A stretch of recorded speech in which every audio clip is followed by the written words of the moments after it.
Ok. Bien, entonces vamos a leer el primer versículo del capítulo 5. Dice: la circuncisión y la Pascua en Gilgal. Cualquiera hubiese pensado que luego de que estos hermanos cruzaron el río Jordán, invadieron inmediatamente Jericó. Pero Jericó era una ciudad que estaba amurallada y ninguna de las otras ciudades que ellos habían,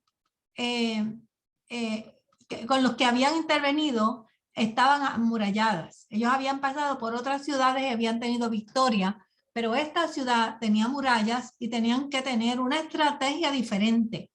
De manera que también ya estaban dentro de Canaán, dentro de la tierra prometida. Y esta es la tierra que Dios le había prometido a Abraham. Ellos la tenían, pero tenían que conquistarla. Dios se la había entregado en sus manos. Vamos a ver cómo nos habla la palabra y cómo nos da a entender que ya Dios le había dado la victoria. Pero para que ellos tuvieran la victoria, ellos tenían que prepararse. ¿Quién va a una batalla si no se ha preparado? Todo el mundo tiene que prepararse. Y ellos no eran diferentes, porque esto es una batalla. No es una batalla, parece una batalla física, pero más que nada es una batalla espiritual, porque el que está dirigiendo este campamento no es Josué, sino es Jehová de los ejércitos. Y dice el versículo 5, el capítulo 5, versículo 1, dice: cuando todos los reyes de los amorreos que estaban al otro lado del Jordán, al occidente, del Jordán al occidente, y todos los reyes de los cananeos que estaban cerca del mar, oyeron cómo Jehová había secado las aguas del Jordán delante de los hijos de Israel hasta que hubiesen pasado, desfalleció su corazón y no hubo más aliento en ellos delante de los hijos de Israel. Esta sencillamente resume el efecto, ¿verdad?, que tuvo el cruce del Jordán en los habitantes de Canaán. Las noticias viajaron a todos lugares, a todas las ciudades vecinas, y dice que su corazón desfalleció. Tenía que desfallecer. Ellos saben que este pueblo cruzó el Mar Rojo y ahora están cruzando el Jordán de la manera en que lo están cruzando. En realidad ellos ni tocaron las aguas, ¿verdad? Los que tocaron las aguas fueron los sacerdotes que pusieron los pies ahí y las aguas se detuvieron. Y eso fue lo que pasó en el Mar Rojo. Ellos están cruzando el mar en seco y el río en seco. Pero eso ya se había hablado. Porque si vamos al capítulo 2, yo voy a ir un poquito hacia atrás. Al capítulo 2, versículos 9 y 10, vemos que dice, del 9 y el 10, vemos que dice: sé que Jehová os ha dado esta tierra porque el temor de vosotros ha caído sobre nosotros y todos los moradores del país ya han desmayado por causa de vosotros, porque hemos oído que Jehová hizo secar las aguas del Mar Rojo delante de vosotros cuando saliste de Egipto, y lo que habéis hecho a los dos reyes de los amorreos que estaban al otro lado del Jordán, a Sehón y a Og, y a los cuales habéis destruido. Esta es la ramera, ¿verdad? Rahab,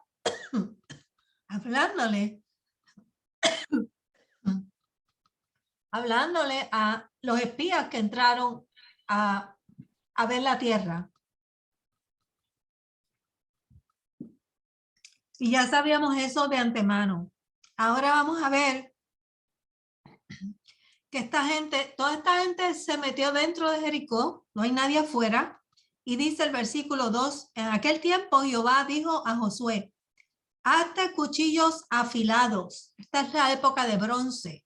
Hazte cuchillos afilados y vuelve a circuncidar la segunda vez a los hijos de Israel.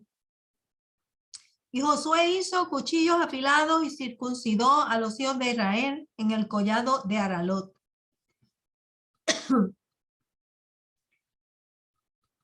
El pueblo que estaba o que cruzó el Mar Rojo había sido circuncidado. Esta gente venía circuncidada. Los que no habían sido circuncidados eran los hijos de esta la nueva generación. Y estos que están entrando, que es la nueva generación, personas de 20 años o menos, no tienen la circuncisión. Pero la circuncisión es importante en estos términos porque la circuncisión sellaba el pacto de Abraham con Dios. Y para ellos poder obtener la promesa, tenían que tener la circuncisión, porque ese era el pacto que Dios había hecho con ellos. En el versículo 4 dice, esta es la causa por la cual José los circuncidó. Todo el pueblo que había salido de Egipto y los varones, todos los hombres de guerra, habían muerto en el desierto por el camino después que salieron de Egipto. Pues todos los del pueblo que habían salido estaban circuncidados, mas todo el pueblo que había nacido en el desierto por el camino, después que hubieron salido de Egipto, no estaban circuncidados. Porque los hijos de Israel anduvieron por el desierto 40 años, hasta que todos los hombres de guerra que habían salido de Egipto fueron consumidos por cuanto no obedecieron a la voz de Jehová, por lo cual Jehová les juró que no los dejaría ver la tierra de la cual Jehová había jurado a sus padres que nos la daría, tierra que fluye leche y miel. De manera que Josué no podía movilizar a estos hombres, no los podía movilizar. Tenían que quedarse ahí, tenían que hacer la circuncisión y de que pensaban que iban a salir inmediatamente, fíjense, para una vez ellos, para cruzar el Jordán, o ellos cruzaron el Jordán el 10º día, el día 10 del mes. Ahí tienen 10 días. Luego, los eventos del capítulo 5, la circuncisión y la Pascua, tomaron 10 días más. Ya tiene 20 días. Y luego, las vueltas en Jericó duraron 6 días y en el 7º fue que los muros cayeron. Ahí tiene 26 días. ¿Para qué? Para poder atacar la ciudad. Casi un mes esperaron para que esto se diera. Y el pueblo, ¿verdad?, de Dios no puede ir a la lucha a lo loco. Nosotros no nos podemos lanzar, ¿verdad?, a lo loco a la lucha. Nosotros tenemos que estar preparados para obtener victoria. Y nosotros sabemos que esta lucha es espiritual y sabemos que las luchas nuestras también son espirituales, pero hay una preparación, tiene que haber una preparación de parte nuestra para podernos lanzar. A veces, ¿verdad?, tenemos cosas inesperadas, pero en la mayor parte de los casos tenemos que pensar bien lo que vamos a hacer, tenemos que prepararnos espiritualmente, porque la victoria de Dios no es nuestra, pero nosotros en este caso estamos representando el reino, representando el reino de Dios. Bien, vamos a ir un poquito hacia atrás, hacia la historia de Abraham, para dar el trasfondo de esto, y vamos a buscar algunos pasajes de la Biblia para que veamos cómo el pacto fue violado, ¿verdad? Dice, cuando Dios reafirmó su pacto con Abraham, prometiéndole la tierra, Abraham le advirtió que cualquiera que no estuviera circuncidado estaba violando el pacto violado. Y eso lo vamos a ver en Génesis 17, del 7 al 14. Si alguien me acompaña para que lean y yo no tenga que leer tanto porque mi garganta no está buena. Amén. 17. Génesis 17, del 7 al 14. 7 al 14. Sí, del 7 al 14.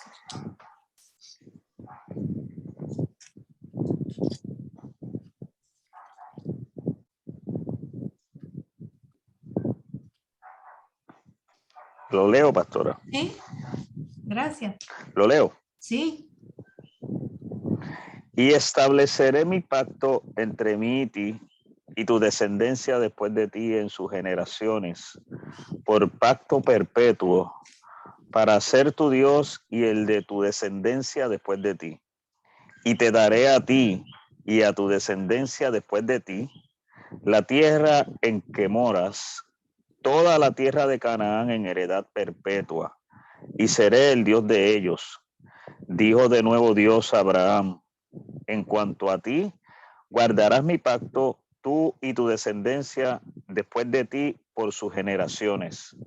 Este es mi pacto, que guardaréis entre mí y vosotros y tu descendencia después de ti. Será circuncidado todo varón de entre vosotros. Circuncidaréis pues la carne de vuestro prepucio y será por señal del pacto entre mí y vosotros. Y de edad de 8 días será circuncidado todo varón entre vosotros por vuestras generaciones, el nacido en casa y el comprado por dinero a cualquier extranjero que no fuere de tu linaje. Debe ser circuncidado el nacido en tu casa y el comprado por tu dinero, y estará mi pacto en vuestra carne por pacto perpetuo. Y el varón incircunciso, el que no hubiere circuncidado la carne de su prepucio, aquella persona será cortada de su pueblo, ha violado mi pacto. Bien, Amén. pues había un pacto, ¿verdad? En la carne de esta gente. Había un pacto en la carne, sellados. Ese era el sello que ellos tenían. Como sellan a las reses, ese era el sello de estos varones. ¿Cuál es el sello nuestro? Nosotros hemos El sido Espíritu sellados. Santo de Dios. Nosotros hemos sido sellados, ¿verdad? El Espíritu Santo de Dios, siempre Dios tiene un sello. Lo que significa es que nosotros, ¿verdad? O ellos, por medio de la circuncisión, estaban marcados, tenían el sello que pertenecían al Dios vivo. Y Dios toma eso muy en serio. Pertenecían al Dios vivo y tenían que obedecer. Si tenían el sello, tenían que obedecer. Significaba que eran especiales, que estaban separados para Dios, que era nación santa, nación santa. Tenían que mantenerse en santidad. Y por cierto, ¿verdad? Los matrimonios, la sociedad, y tenían que adorar al Dios vivo. Pero Dios suspendió esa marca, no marcó la nueva generación, la suspendió porque este pueblo fue desobediente en el camino. Dios no requirió esa marca de la promesa a través de todo ese peregrinaje, desde que esta gente comenzó a comportarse como se comportaron. Por lo tanto, no entrarían a la tierra prometida. Y como no estaban marcados, ellos no podían ir a la guerra porque no tenían el sello, no tenían el sello divino. Y para tener la victoria necesitaban la marca, necesitaban el sello, porque era el sello de la promesa. Y ellos eran los que iban a obtener la tierra prometida. Dios no se la iba a dar a alguien que no tuviera el sello de la promesa. Dios es muy específico en sus cosas. De manera que ellos tuvieron que detenerse antes de reclamar la tierra para tener el signo de la promesa. Y lo que hizo Josué fue que restituyó la circuncisión después de haber sido pospuesta por 40 años o abandonada. Eso nunca se hizo. Y ahora se está restableciendo con esta nueva generación. Porque esta gente iba a estar rodeado de gente pagana y ellos Dios necesitaba identificar su gente. Y esta marca, ¿verdad? Era un símbolo de una operación espiritual del corazón, como la que Dios nos pide a nosotros, ¿verdad? Nos las pide. Vamos a buscar Deuteronomio 10:16, a ver qué es lo que dice. Yo la voy a buscar en Dios habla hoy, porque se oye, se entiende mejor. La voy a buscar en Dios habla hoy.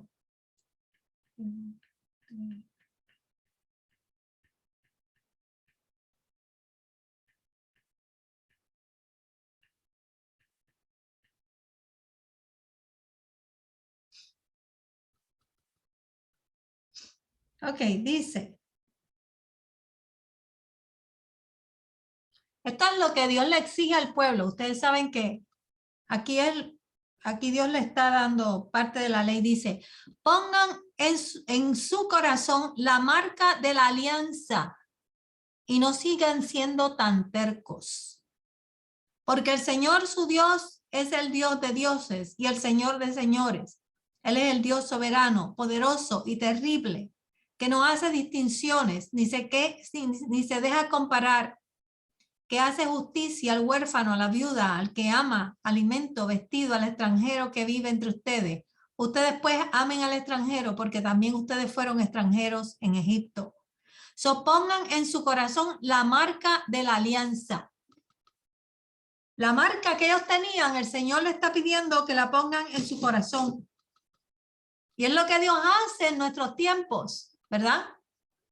Lo que nos distingue ahora es que Dios ha puesto esa marca en nuestro corazón, ha hecho esa operación en nuestro corazón.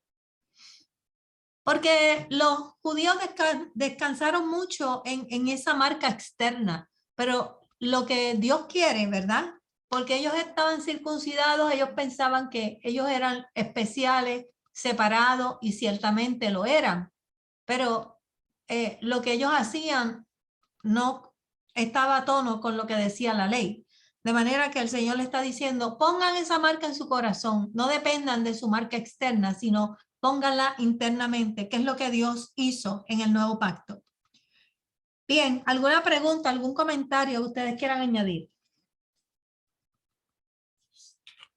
¿No? Ok. Pues vámonos entonces al versículo 4. No, ya leímos hasta el 6. Dice, a los hijos de ellos que él había hecho suceder en su lugar, Josué los circuncidó, pues eran incircuncisos, porque no habían sido circuncidados por el camino, en camino al desierto. Y dice, y cuando acabaron de circuncidar a toda la gente, se quedaron en el mismo lugar, en el campamento, hasta que sanaron. Ahí tuvieron que esperar. Tuvieron que esperar. Esto es cuando, ¿verdad? Es fundamental esperar en Dios. Dios está llevando a Josué paso a paso. No hay prisa porque queremos tener victoria espiritual. Queremos tener la victoria. Dios nos va a dar la victoria, pero tenemos que coger las cosas poco a poco. Poco a poco. Hay que prepararse primero y luego que estemos preparados, entonces nos lanzamos. Hay gente que quiere obtener la victoria rápido y no quiere pasar el trabajo, porque es un problema, una batalla mental la que nosotros tenemos cuando estamos en medio de circunstancias como esta. Pero tenemos que aprender a añadir dominio propio a nuestras vidas. El versículo 9 dice, y Jehová dijo a Josué, hoy he quitado de vosotros el oprobio de Egipto, por lo cual el nombre de aquel lugar fue llamado Gilgal hasta hoy. Probablemente, ¿verdad? Los israelitas restablecieron el pacto y estaban libres de su desgracia nacional de esclavitud. Regresaron a lo que era su tierra prometida. Ya no eran homeless porque a ellos se les había quitado su tierra después de 400 años en Egipto. Ahora volvían, no solamente habían salido de la esclavitud, sino que habían regresado a su tierra y la iban a obtener, porque el Dios que los había mandado a Egipto no fue culpa de ellos estar 400 años en Egipto. El Dios que los había enviado a Egipto los regresó a su tierra y ahora, ¿verdad? Están en aquel lugar llamado Gilgal. Y dice, y los hijos de Israel acamparon en Gilgal y celebraron la Pascua a los 14 días del mes por la tarde. en los llanos de Jericó. ¿Por qué? ¿Por qué ustedes creen que teníamos que se están circuncidando? Ahora hay que celebrar la Pascua. ¿Qué significa la Pascua para ellos?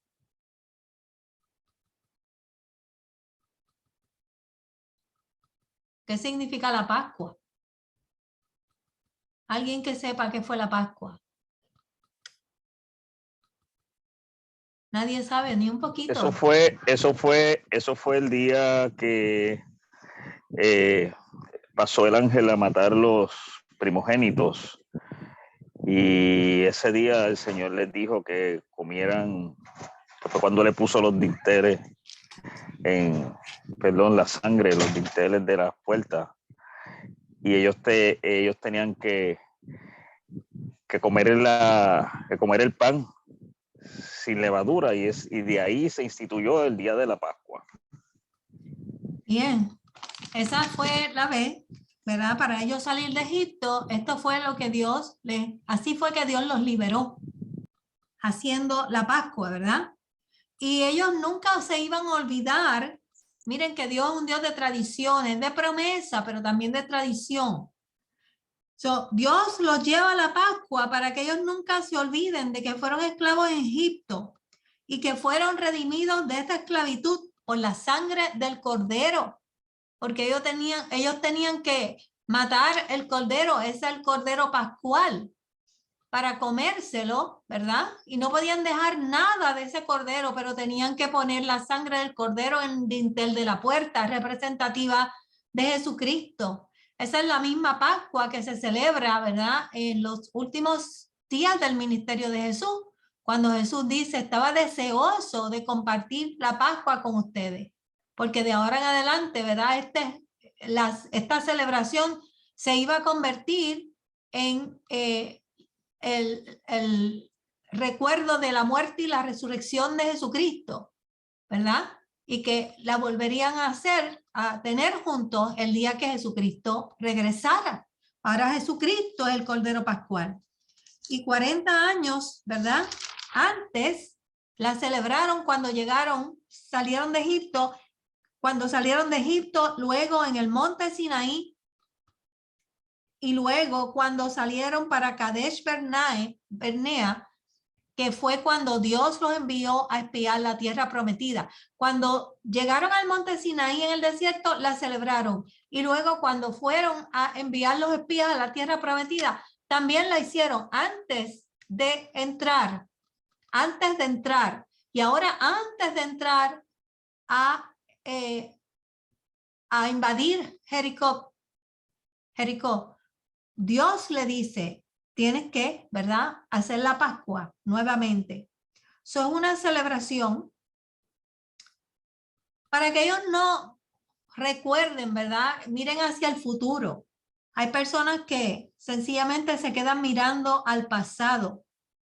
Piensan regresar al pasado. Y esta gente pensó regresar al pasado por 40 años. Pero ahora se encuentran camino a la tierra prometida. Están dentro del lugar. Y Dios quiere que lo recuerden, pero que lo recuerden para que vean la promesa de Dios cumplida. Bien, vamos a ver el versículo 11. No, voy a leer el 10, del 10 en adelante. Y dice, y los hijos de Israel acamparon en Gilgal y celebraron la Pascua a los 14 días del mes por la tarde en los llanos de Jericó. Al otro día de la Pascua comieron del fruto de la tierra, los panes sin levaduras, y en el mismo día espigas nuevas tostadas. Y el maná cesó el día siguiente desde que comenzaron a comer el fruto de la tierra. Y los hijos de Israel nunca más tuvieron maná, sino que comieron de los frutos de la tierra de Canaán aquel año. Bien, comieron del fruto de la tierra, panes sin levadura, espigas nuevas tostadas, el maná cesó. Hermanos, lo viejo quedó atrás. Ya comenzaron a disfrutar de los frutos de la tierra prometida. Ya comenzaron. La semilla de la tierra es símbolo, ¿verdad? Imagen de la muerte y resurrección ellos murieron al pasado a través de todas estas, como cuando nosotros morimos al bautismo, el paso por el Jordán significó que ellos pasaron de una vida vieja, que la dejaron en el desierto, murieron con aquellos que estaban muertos en el desierto, a una vida nueva. La semilla de la tierra es símbolo de la muerte también y resurrección, porque la semilla tiene que morir para poder dar fruto. La semilla muere y nace una nueva vida. De manera que ya ellos están disfrutando de las promesas que Dios le había dado a este pueblo. Vamos a ver que en los versículos ahora del 13 al 15, vamos a ver qué sucede. Toño, ¿lo quieres leer? Toño se durmió.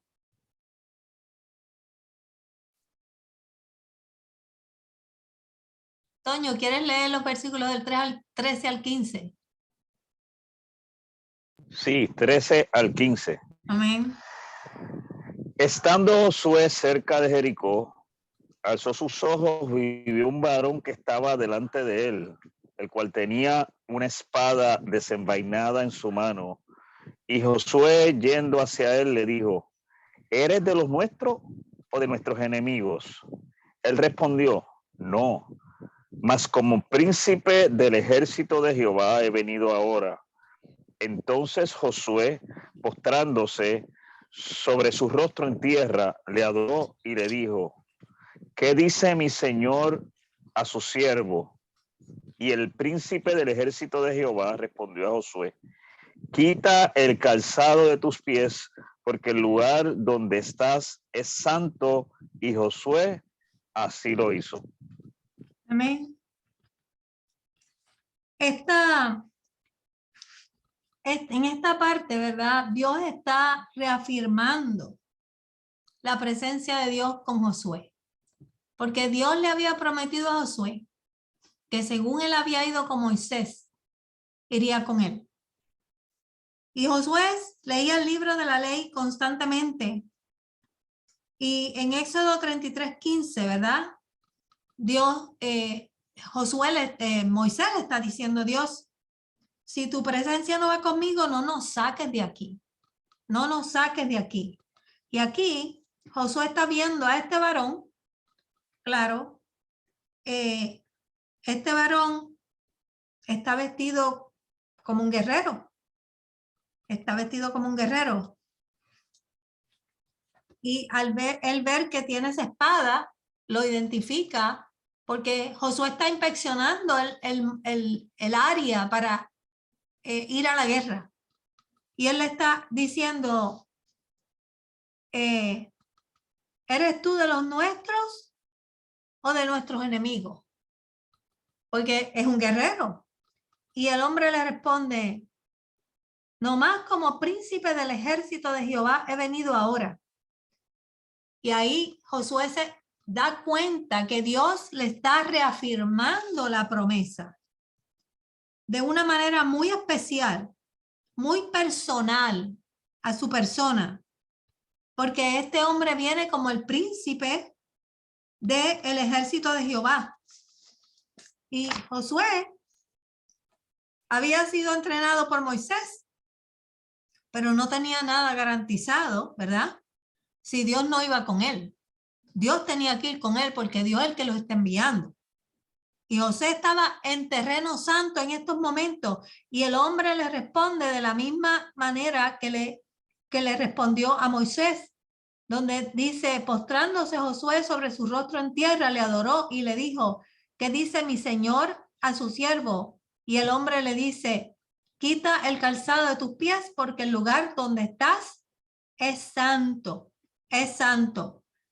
Donde quiera que nosotros estemos, si estamos obedeciendo, ese terreno es santo. No importa donde Dios nos lleve, donde quiera que estemos, si nosotros estamos obedeciendo, Dios está junto a nosotros. Ese terreno es santo. Y Josué sencillamente está inspeccionando, ¿verdad? Y se encuentra con que la promesa de Dios se reafirma en ese momento, porque en ese momento es que él está preparándose para ir a la guerra. ¿Cuál es el propósito de esta visión? Sencillamente inspirar a Josué. Es la primera vez que él va a entrar a la guerra solo. El Señor le está dando confianza, le está dando herramientas espirituales, emocionales, para que él vaya confiado a hacerle frente a la batalla. Porque Dios le había prometido que iría con él y Dios se lo está confirmando en estos momentos. De manera que la celebración, hermanos, de la Pascua y de la circuncisión fueron los prerequisitos para restablecer ese pacto con Dios. Y si esta gente no está preparada en términos de ese pacto espiritual que Dios había hecho, ¿verdad? Con Abraham, Dios no los va a mandar a la guerra porque no les va a dar la victoria. Esta es la gente, el pacto está hecho para la gente que tiene el sello de Jehová. Solamente los que son de él son los que van a recibir la tierra. Y esta gente todavía no estaba marcada. No están marcados, de manera que ellos todavía no estaban listos para recibir la tierra. Por eso Josué se tiene que quedar acá afuera y estar esperando, ¿cuánto? 26, 27 días, casi un mes antes de invadir a Jericó. Imagínense cómo estaba esta gente de Jericó allá adentro, acuartelada, esperando esa invasión, porque ellos sabían que iban a invadirlo. ¿Cómo se pudieron haber sentido por 26 días esperando que esta gente hiciera lo que estaba haciendo, que ellos no sabían qué era lo que estaban haciendo? Bien. Esto era necesario para poder poseer la tierra. Vamos entonces a hacer algunas preguntas. Pastora, ¿puedo decir algo? Claro.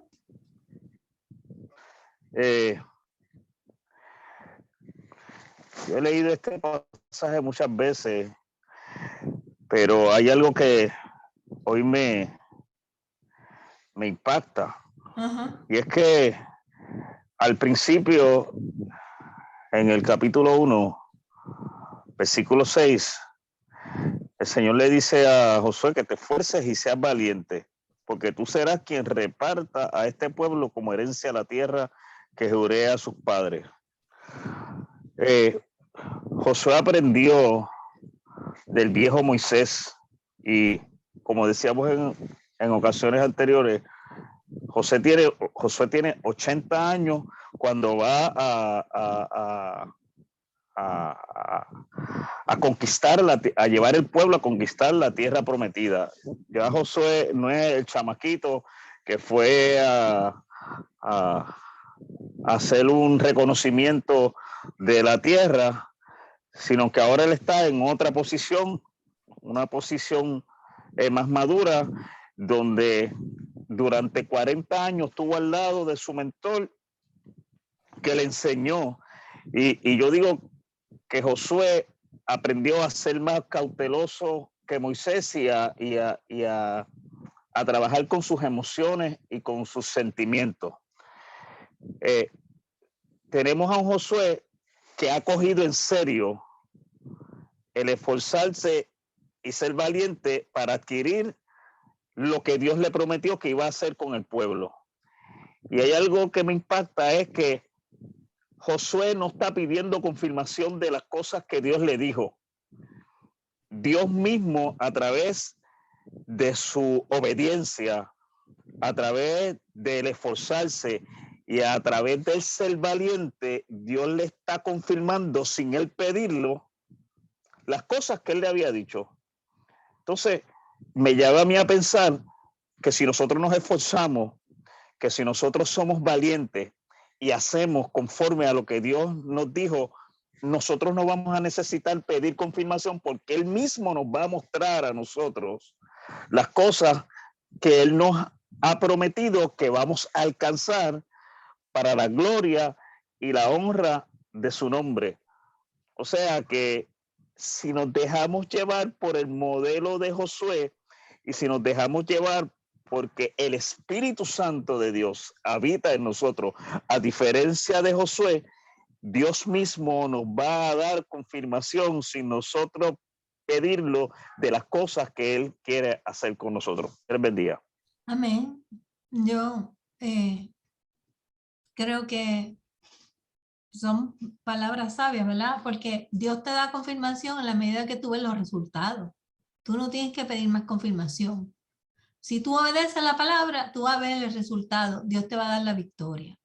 Y vamos a ir confirmando eso paso a paso, según vayamos dando los pasos que Dios nos está diciendo. Fíjate que Él fue bien cuidadoso de estudiar la palabra y de hacer lo que decía el libro de la ley. Esas fueron las instrucciones que se le dieron. Y eso es lo que Él está haciendo. Y según Él hace, Dios le multiplica, le da, le da la promesa. Él ve. Dios no se lo tiene que decir, Él ve el resultado según enfrenta las batallas. Y en esta la va a ver, luego en el capítulo 7, Él va a tener un poquito de traspié, pero no por culpa de Él. Y lo vamos a ver más adelante. Vilma, ¿tú querías decir algo? Gracias, Toñito. Sí, escuchando y analizando, ¿verdad? A mí me gusta poner las cosas como update a lo que estamos, ¿verdad? ¿Qué nos trae esto en la actualidad?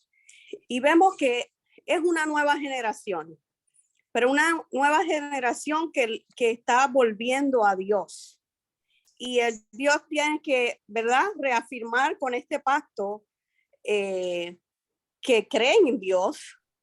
Es como nosotros, ¿verdad? Se está creciendo nuevas generaciones. Nosotros tenemos que hablarle a las nuevas generaciones, porque si no, va a ser igual que la antigua, que le estaba dando la espalda a Dios. Y esta generación, como le dijo a Moisés, a Josué, te vamos a obedecer como obedecimos a Moisés. O sea, esta generación sabe del Dios, sabe de esto, pero necesitaba ser circuncidado, necesitaba tener ese requisito que Dios le estaba dando. Es como nosotros, nuestros hijos pueden nacer en el evangelio, pero nuestros hijos necesitan aceptar a Jesús como nuestro Salvador.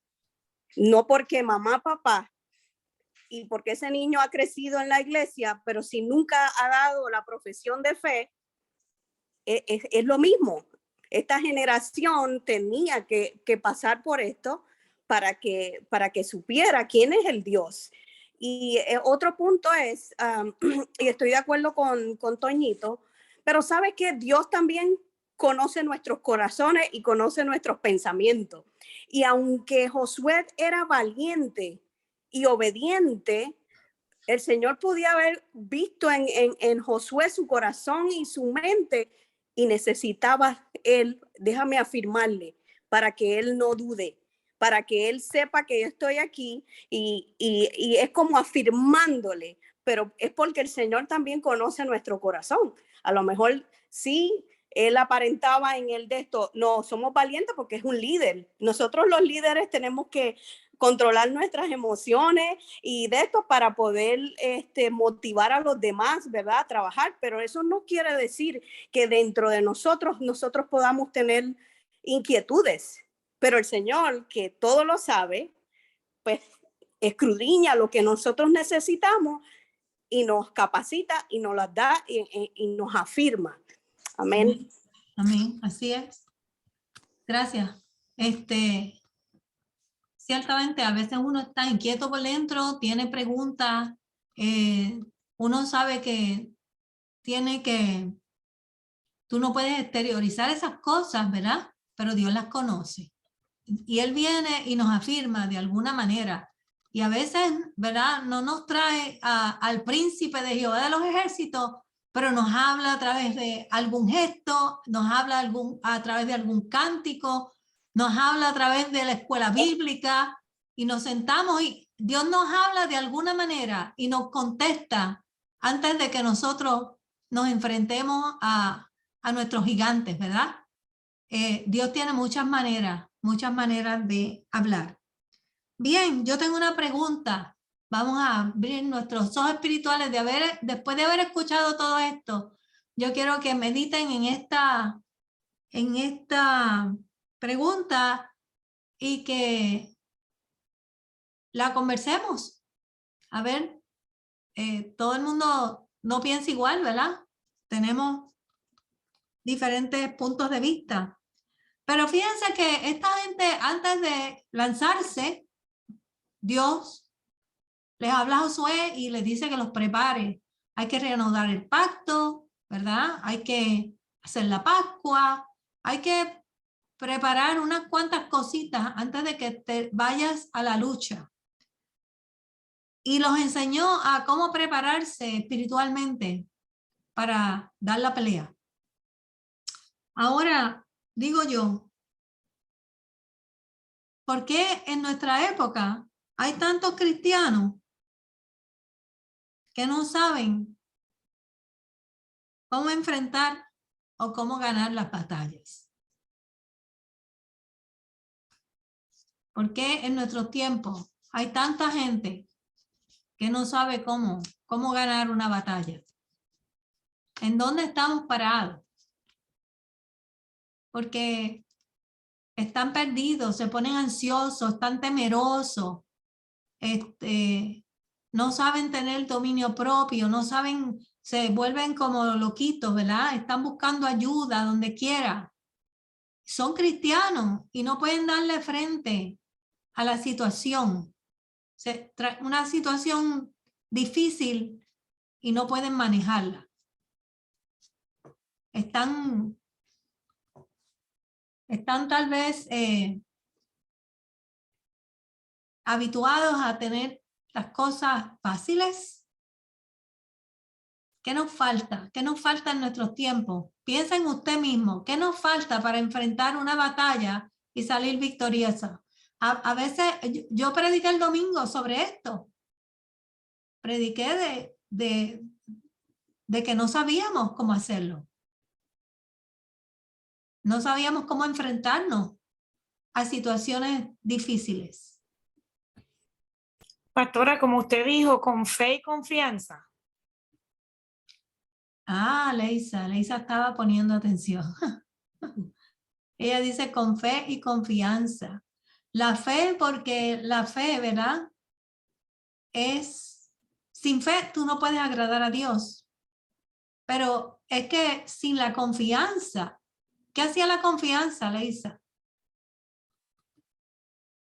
La confianza, déjeme abrir la cámara. Pues la confianza nos iba a ayudar a reafirmarnos más en esta fe que nosotros estamos diciendo que tenemos. Amén. La confianza en Dios. ¿Y por qué tú vas a confiar en Dios? Pues porque con Él es con quien puedo ganar cualquier batalla que yo pueda enfrentar. Amén. ¿Pero por qué? ¿Cómo tú obtienes la confianza? Por la fe. Por la fe, pero tú puedes tener fe. Tú tienes fe. Tú ves, hay gente que tiene fe y tú las ves loquita buscando a alguien que le ayude. Es que van como una de la mano de la otra. Porque la gente que tiene confianza es la gente que se ha dado ¿a qué? A caminar con Dios y ha visto la mano de Dios obrar en su vida y ha visto el tipo de Dios al que le servimos. Tú tienes confianza en una persona cuando tú la conoces. Yo no confío en alguien que yo no conozco, ni le pongo mis situaciones en las manos a alguien que yo no conozco. Si nosotros caminamos con Dios, y caminar con Dios significa que estamos creciendo espiritualmente. Porque cuando tú ves a Dios obrando en tu vida, cuando tú dejas que Dios transforme tu vida. Y hablábamos el domingo de que la predicación del domingo anterior iba de la mano con la predicación de este domingo pasado. Porque cuando le añadimos a la fe, que era lo que yo te decía, tú tienes gente que se pararon en la fe y no añadieron nada más. Pues esa gente no crece en confianza, no puede crecer. Y tú los ves que tienen fe, pero ora por mí. y el otro ora por mí, y se ponen, se vuelven un manojo de nervios porque no han visto cómo Dios obra en la vida de uno. No, todavía no han tenido esa experiencia y no pueden confiar en que a ellos todo le va a salir bien. Caminamos con confianza cuando conocemos a nuestro Dios, porque es un Dios omnisciente, omnipresente. Pero hermano, si no nos damos al crecimiento espiritual, y hay gente que evita el crecimiento espiritual porque no le gusta morir al yo. Y lo que le estoy diciendo, hermano, esa es nuestra preparación espiritual. Esa es nuestra Pascua y esa es nuestra circuncisión. La circuncisión del corazón es nuestra circuncisión. Si nosotros no nos damos a hacer este trabajo, nunca vamos a crecer. Y cuando Dios los para ahí, antes de entrar a Canaán, los para porque se tienen que preparar espiritualmente, es porque le va a dar la victoria. Dios nos da la victoria y nos entrega las cosas en las manos, pero nosotros tenemos que estar listos. ¿Y cómo estamos listos si no crecemos? ¿Cómo vamos a estar listos si no nos hemos dado a la tarea de prepararnos espiritualmente? Tú pudieras tener más victoria si tú te dieras a la tarea de hacer lo que dice la palabra, de ser obediente a la palabra. Hay victoria en eso, de seguro que la hay, pero tenemos que aprender a morir al yo. Si no, le vamos a estar dando vuelta a la ruleta, hermano, y no vamos a llegar a ningún sitio. Usted puede evitar morir al yo, y si usted evita morir al yo, usted vive para la carne. Vuelvo y se lo repito. El Señor nos está mandando aprender a morir al yo. Y morir al yo significa que tenemos que ir a través de todas esas etapas que hablamos de Pedro el otro día, segunda de Pedro, y comenzar a marcar cada una de ellas en nuestra vida, añadirlas. Si no, no vamos a poder llegar a donde Dios nos quiere llevar. Porque fíjense, para ellos alcanzar la promesa, tuvieron que detenerse a hacer lo que tuvieron que hacer para poder estar preparados, para que Dios diera la pelea por ellos. Porque el que iba a pelear era Dios, pero ellos tenían que prepararse. ¿Cómo te estás preparando tú para dar la pelea? ¿Cómo te estás preparando tú para alcanzar lo que Dios tiene para tu vida? ¿Cómo te estás preparando? Eso es una pregunta que cada uno de nosotros tiene que contestar. Está en tus manos, no está en las manos de nadie, no está en las manos de Dios. La promesa está ahí. La promesa del reposo de Dios, ese es el reposo de Dios, hermano.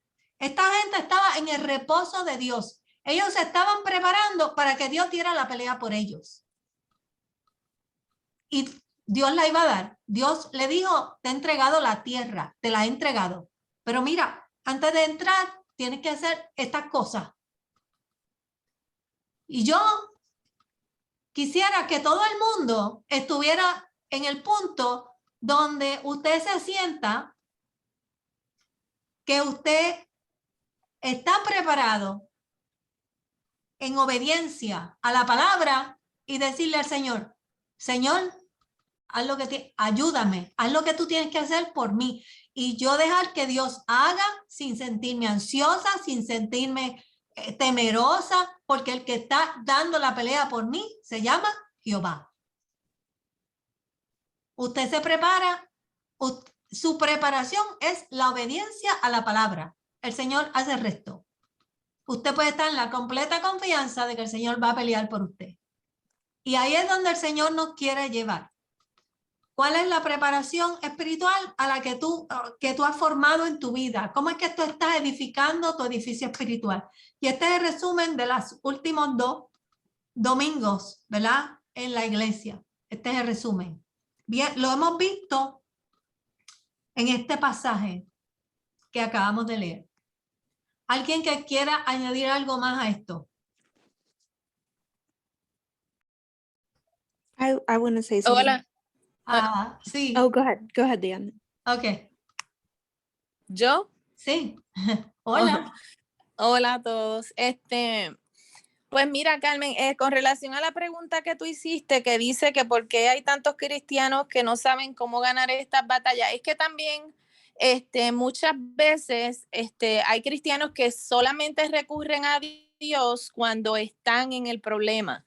Y una vez pasan ese problema y el Señor le da la victoria, se olvidan de Dios y se olvidan de fomentar y continuar en ese crecimiento espiritual y que siga esa relación donde el Señor te vaya preparando para la próxima que viene.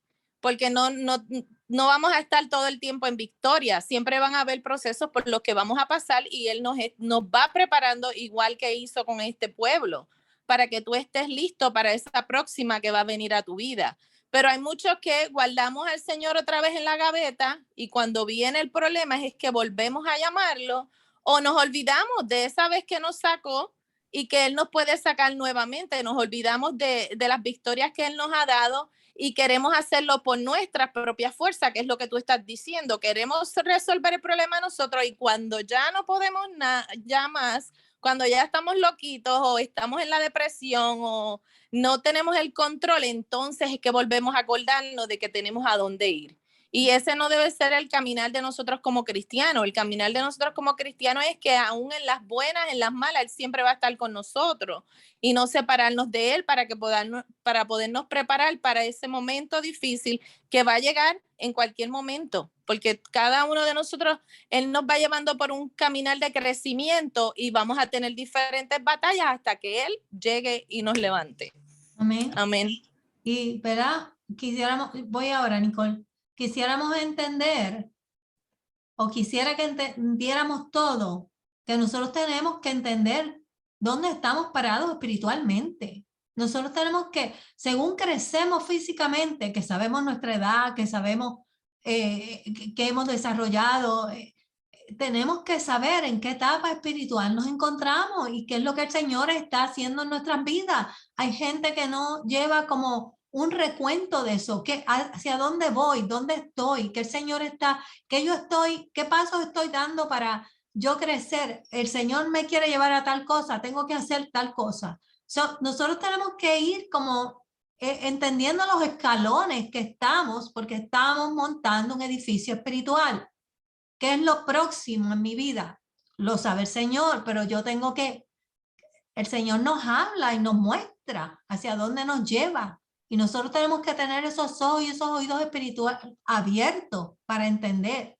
Si y no, también en ese caminar, como tú dices, de donde Él nos va a llevar, como estaba diciendo Vilma, tenemos que ver que nosotros somos los que le vamos a modelar a nuestros hijos, lo que le vamos a modelar a nuestros nietos, porque ellos tienen que tener su propio encuentro con el Señor.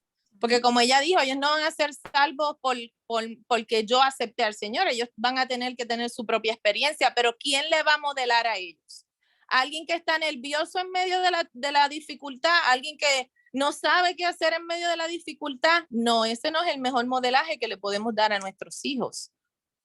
amén. Así es. Hay gente que dice, yo oro para que mis hijos vayan a la iglesia. ¿Y tú vas a la iglesia?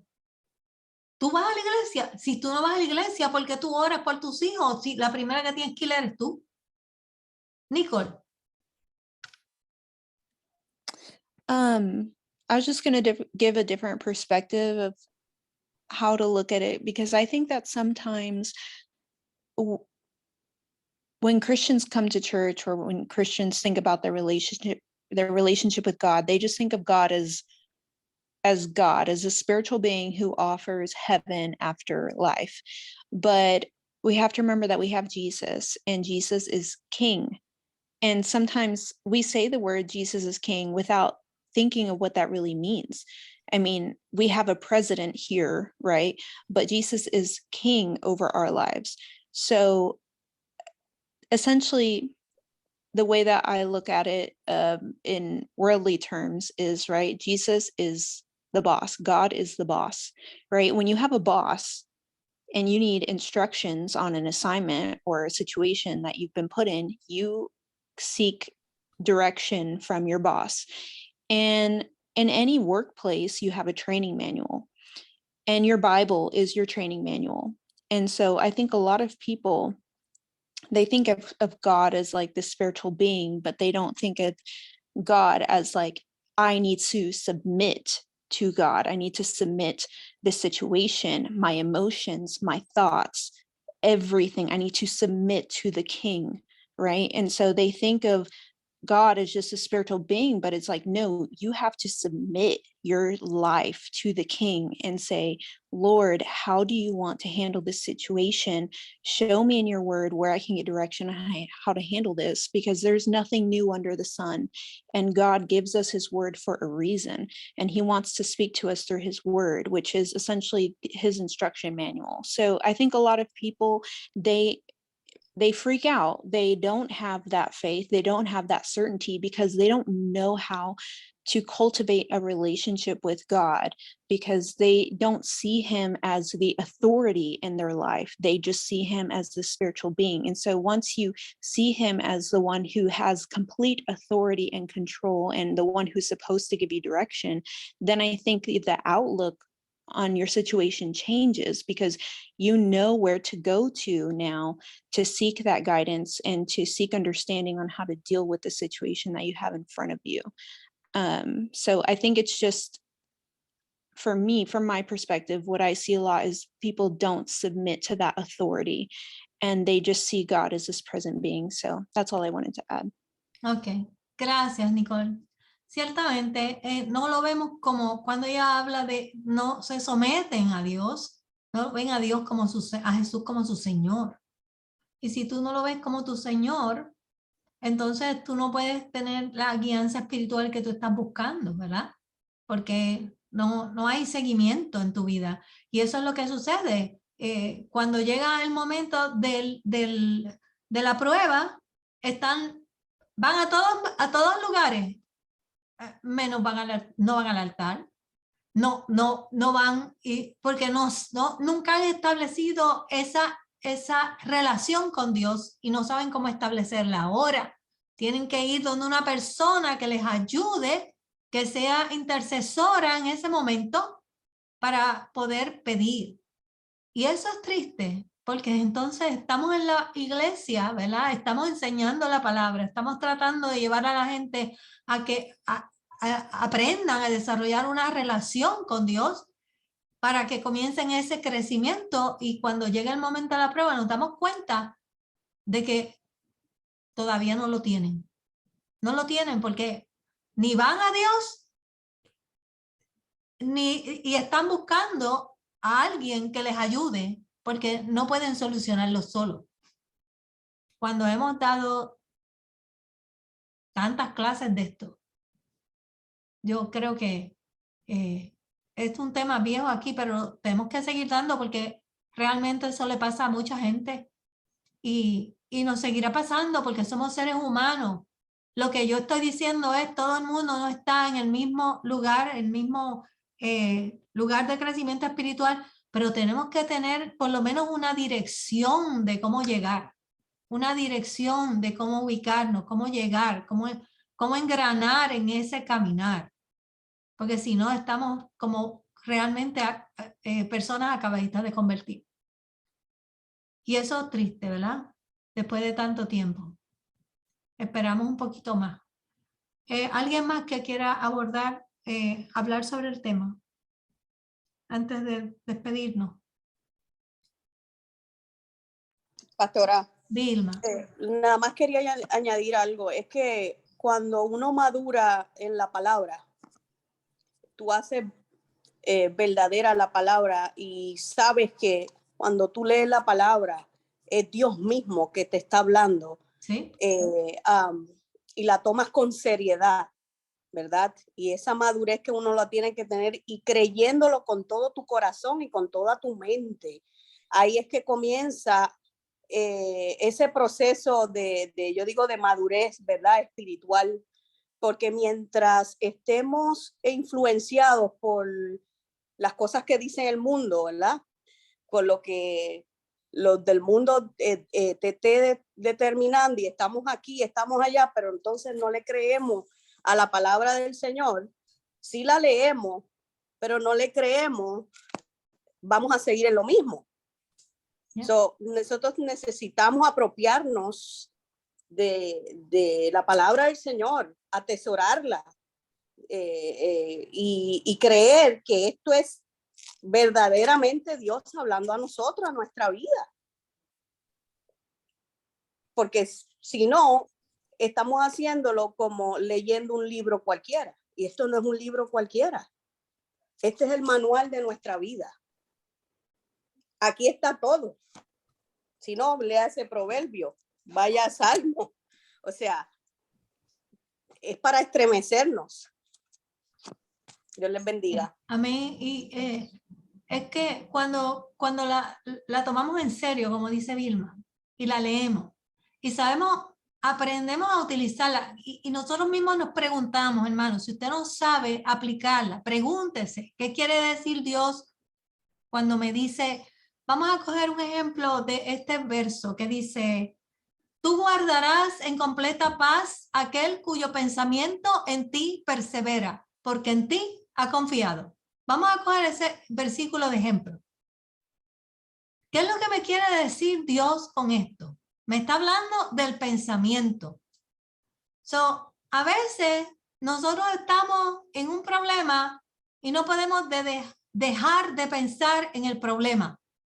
Y nos atormentamos y eso viene a nuestra mente una y otra y otra y otra vez. ¿Por qué pensamos en el problema tantas veces? Porque es nuestra preocupación. Pero en lugar de pensar en el problema, vamos a poner nuestro pensamiento en la palabra de Dios. Nosotros tenemos que adquirir el dominio propio de transformar nuestra mente y tomar ese pensamiento, sacarlo de nuestra vida y pensar en la palabra de Dios. Y si cogemos ese mismo versículo y decimos, la palabra dice que sí, que Dios me guardará en completa paz. Si yo pienso en Él, si yo pienso en el Dios que tengo, en el Dios al que yo puedo poner toda mi confianza, si yo persevero en pensar que Él es mi protector, que Él es mi guardador, si yo me quedo pensando en la palabra de Dios y me salgo del problema, entonces la paz de Dios viene a mi vida. Y eso es lo que dice el verso. Yo voy a guardarme en paz y yo no me voy a poner ansioso ni temeroso, porque la palabra de Dios mora en mí y me va a llenar de su paz. El Señor me va a llenar de su paz. Y yo voy a confiar en ese versículo. Y cuando usted aprende a ponerlo por obra, ese versículo se hace una realidad en su vida y usted comienza a experimentar la paz. Y hay gente que me dice, oh, esto funciona. Y digo, seguro que funciona. No un lavado de cerebro, la tienes que poner por obra, porque es viva y es eficaz. Y es cortante, más que una espada de dos filos, y penetra hasta lo profundo de tu corazón. Pero tú tienes que experimentarla. Yo no la puedo experimentar por ti. Yo lo único que puedo hacer es decírtela. Y si tú no haces el trabajo que te toca hacer, yo no puedo ir más allá. Tú tienes que ponerla por obra. Carmen. Y así es que podemos crecer. Dime, Ruth, sí, Dios te bendiga. Nada más quisiera compartir algo pequeñito. Muchas veces en las guerras, en la batalla, hay un corito que dice que batalla no es batalla si no viene la prueba, si no viene la lucha, ¿verdad? ¿De qué vamos a salir nosotros victoriosos si muchas veces no confrontamos esas situaciones? Y yo a veces siento mucho dolor por hermanos que desafortunadamente vienen de iglesias donde no les instruyeron. Entonces, por lo tanto, no saben cómo bregar. Y yo alabo a Dios porque pues nosotros como Génesis, ¿verdad? Recibimos enseñanza y cómo bregar con esas cosas. Pero a veces hemos sido muy injustos, hermanos que son tan espirituales, tan súper espirituales, que aplastan al que está tratando de entender cómo voy a bregar con estas cosas. A veces no son los años los que nos hacen a nosotros realmente fuertes, espirituales, fuertes y maduros. Lo que nos hace fuerte es en la batalla, luchamos y encontramos la forma de cómo nosotros pelear. A mí me gusta aquí donde dice Josué, ¿verdad? Que aquí él se percata de la invisible presencia de Dios y de un ejército celestial preparado para librar batallas junto a su pueblo.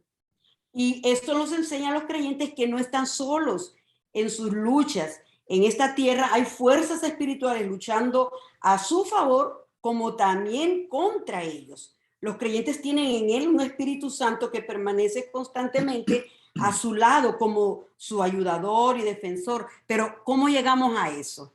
Batallando. Los niños, ¿cómo aprenden a caminar? Ellos no nacen y corren. Ellos se caen, se levantan hasta que un día aprenden a dar pasitos seguros y a llegar hasta donde llegan, y después los vemos corriendo, que no los podemos detener. Pero hay un aprendizaje, y desafortunadamente, hermana, yo me entristezco cuando hermanos, creyéndose muy poderosos y gigantes espirituales, han aplastado ese proceso en personas. Y yo le contaba a mi esposo, a mí no hay cosa que me duela tanto, que por ejemplo, yo comienzo un proyecto y estoy tan contenta que comencé el proyecto y eso, pero viene alguien, para aquí, de lo que te falta, o sea, esas palabras que o dan vida o dan muerte, y a veces mueren nuestras ilusiones por tipo de personas que hablan como que si fueran la gran cosa, pero activamente los vemos después más adelante en el altar diciendo lo contrario de lo que aplicaron a otro hermano.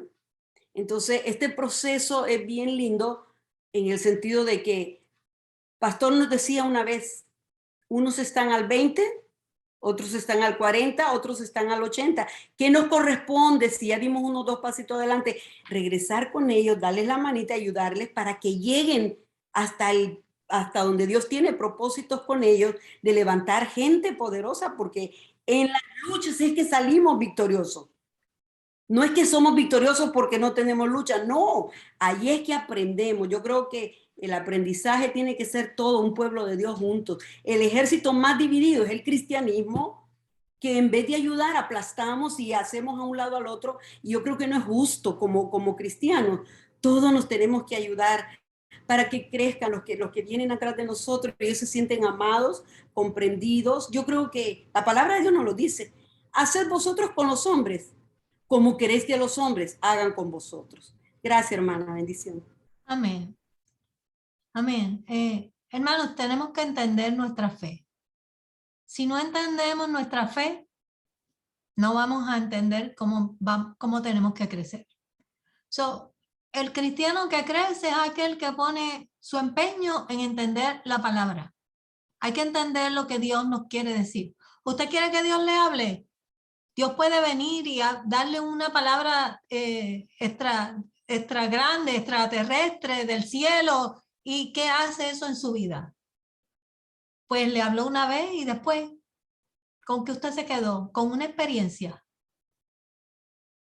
¿Qué viene después de eso? Porque Dios no le va a estar hablando así todo el tiempo.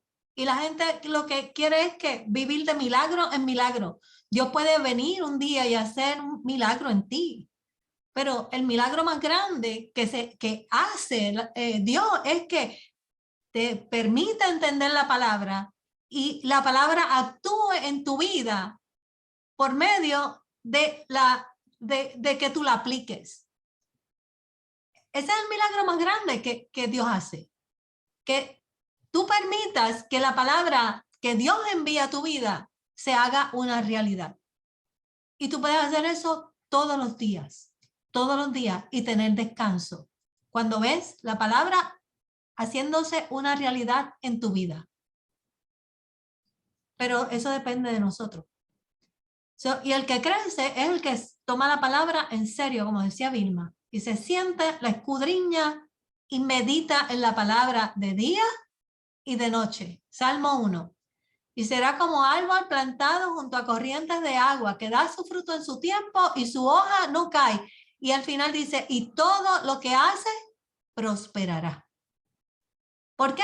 Porque meditas en la palabra de Dios y la pones por obra. Y da fruto, porque cuando la obedecemos, da fruto. Eso es todo lo que tenemos que hacer. Apréndete un versículo, medítalo, escudriñalo, obedécelo y pasa al próximo día. Y ya tú verás que paso a paso tú llegas. Pero si nunca lo haces, nunca vas a llegar. De manera que la próxima vez vamos a ver el capítulo 6. Vamos a ver las murallas de Jericó cayéndose y vamos a explorar esa experiencia. Así es que vamos a despedirnos en oración. Le voy a pedir a Toño, que está ahí, que nos despida en oración esta noche. Amén. Padre, gracias te damos en esta hermosa noche donde nuevamente has hablado a nuestras vidas y nos has exhortado, Señor, a seguir meditando en tu palabra, a abrazarnos a ella.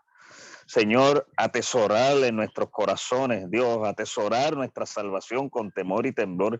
Gracias, Padre amado, porque es la vitamina, es la fuerza, Dios, para nosotros poder continuar hacia adelante en este tiempo, Dios mío, y llegar, Dios, a ese día maravilloso y poderoso cuando tú nos has de arrebatar a los cielos, Dios, y moraremos contigo por la eternidad, Señor. Te pedimos que continúes con nosotros, Dios, en esta noche, nos des un sueño placentero, un sueño profundo, descanso para poder confrontar o enfrentar, Dios mío, los retos, Dios, que quedan en esta semana. Bendice el día de mañana en el taller de canto, Dios.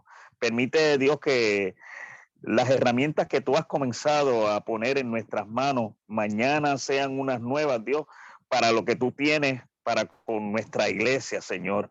Así que, Señor, nos despedimos de este altar, de este lugar, pero no de tu presencia santa, sabiendo que si tú estás con nosotros, ¿quién contra nosotros? En el nombre poderoso de Jesús. Amén, Señor, amén. Amén. Dios les bendiga y nos vemos, mañana por la noche o el domingo. Dios les bendiga. Amén, amén.